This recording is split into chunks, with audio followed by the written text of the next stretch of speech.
Pero itong ICC po, kahapon may nilabas na statement na Philippine authority talaga yung nag-decide kung Oh, papaano manadala si Pangulong Duterte doon. So, parang wala na po tayo dapat pag-usapan dito eh. Parang mali na po talaga at dapat may managot po dito. Sa tingin niyo po ba, kaya po dinidelay yung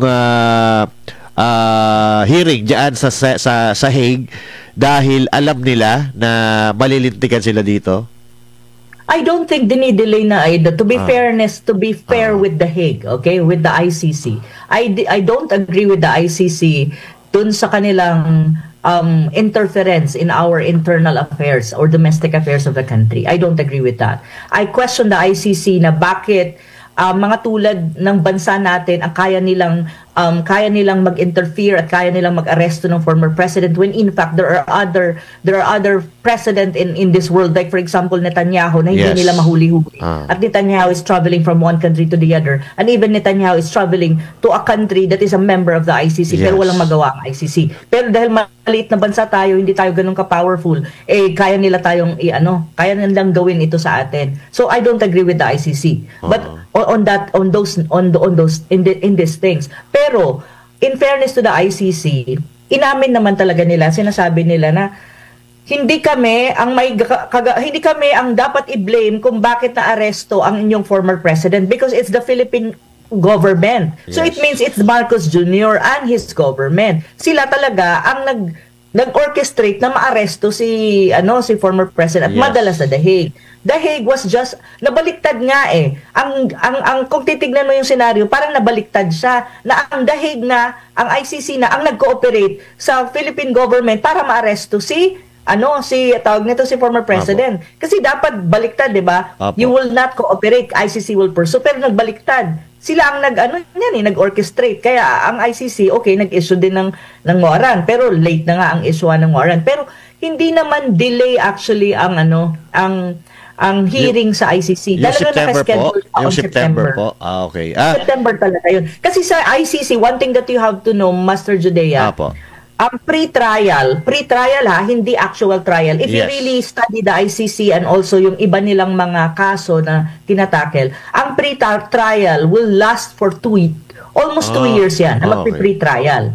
Yun ang normal na pacing ng ICC. Tapos, after the pre-trial, mag-start ang trial mo. Okay. Ang proper trial. So, ang tanong lang dito, nakaschedule na ng September, pero I really hope na yung team ni PRRD, ni President Duterte, na legal team niya, na lima ata Apo. lawyer, they will already do something. Yes. Like, they will already do something like, for example, filing petition na mauwi si former president.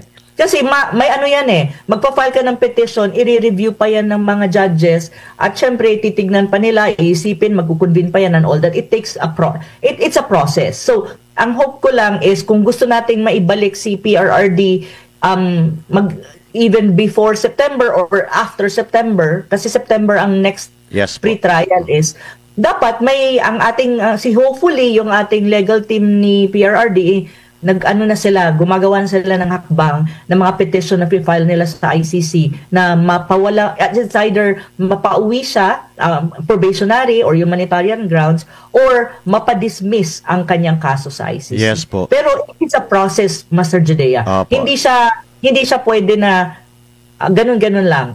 May proseso. At kaya nga sinasabi ni sinabi ni PRRD kay BP Sara, tapos sinabi naman ni BP Sara sa interview na wag sa mga supporters ba na Apo. hayaan niyo ang proseso tumakbo. Yes. Kasi alam PRRD yan, dahil lawyer siya, prosecutor siya. So alam din niya na may proseso. Yeah. Okay. Ito pong interim release, kung tutuusin, kung halimbawa ito pinag-uusapan na ng mga abogado ni PRRD at ng ICC, sa tingin ko malaki ang pag-asang makauwi ni Pangulong Duterte kasi alam naman natin na hindi talaga sunod yung proseso dito sa Pilipinas, Prof.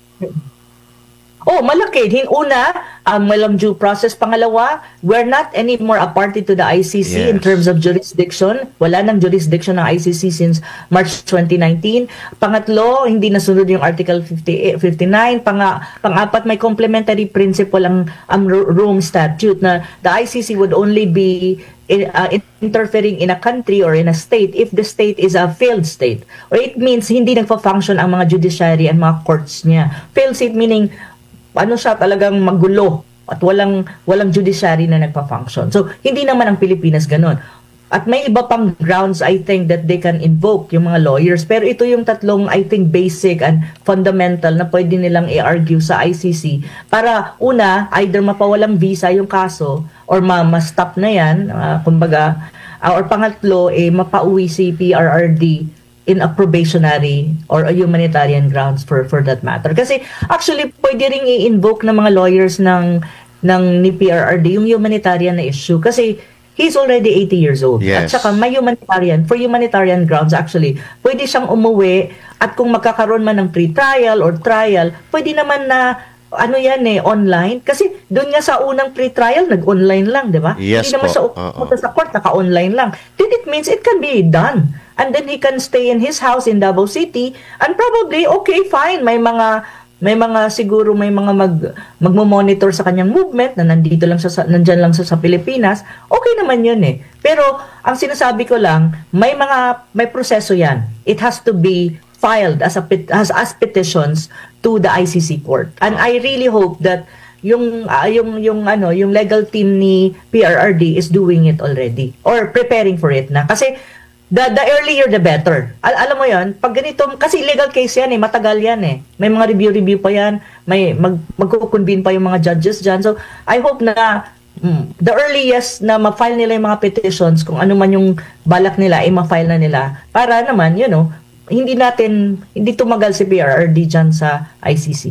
Yeah. Okay. Opo. Dito po naman sa naging pahayag, kasi alam natin si President Donald Trump, meron siyang nilagdaan na executive order, di po ba, Prof? Kaugnay niyo dito sa kung sino man yung makikipag-ugnayan sa ICC, merong sanction. Pati nga yung ICC, merong sanctions, no? And may nabanggit si Senador Bato de la Rosa na parang sinabi niya na dapat ding na magpataw ng sanction dito sa mga individual na nakipag-ugnayan sa ICC. Kasi mismo sa bibig ni Marcos Jr., sabi niya, ilang libong pagkakataon na niyang nabanggit na talagang pwedeng makialam ang ICC sa bansa. Yet, doon sa naging pagdinig ni kahapon ni Senador Amy Marcos, nabanggit niya na merong ang mga ugnayan, nakipag-ugnayan yung mga taga-ICC dito sa mga Pilipino. Nakikita niyo po ba, lalo na kung ibibigay yung mismong report ng komite doon sa US government? Nakikita niyo po ba yung possibility na ganyan ang mangyari po, Prof?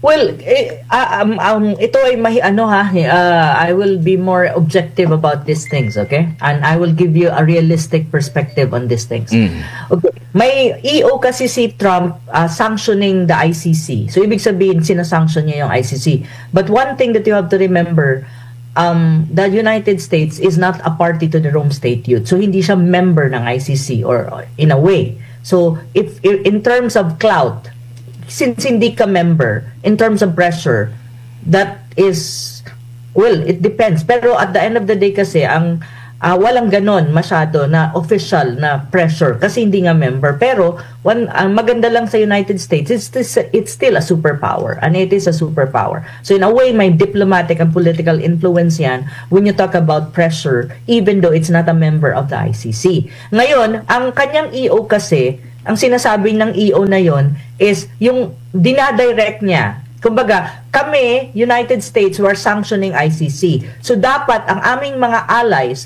quote-unquote, military allies, and one of that is the Philippines, we're an ally of the United States when you talk about military kasi may MDT.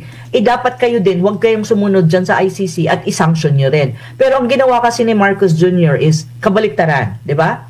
sinurrender niya sa ICC si former President Duterte, which is in fact dapat hindi, kasi as an ally of the United States hindi ka susunod, kasi hindi nga sumusunod yung big brother mo quote unquote, under Marcos Jr. kasi totoo naman leaning to the United States siya, di ba? So dapat hindi siya sumunod. So ngayon ang tanong, how this EO ni Trump will impact the Philippines with reference to the ICC arrest of former president.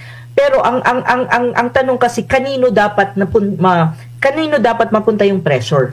The pressure of the EO should fall down on Marcos Jr. Kasi siya ang presidente ng Pilipinas ngayon at siya ang dapat sumunod dun sa EO na yon na sinanction ng United States, sinabi ng United States, allies ko, huwag kayong susunod dyan sa ICC. Dapat Marcos Jr. did not follow or did not even do anything na magkaroon ng interference ang ICC. Pero iba nga yung ginawa niya. So ngayon, ang tanong ko lang is, ano ang gagawin ng United States in this regard?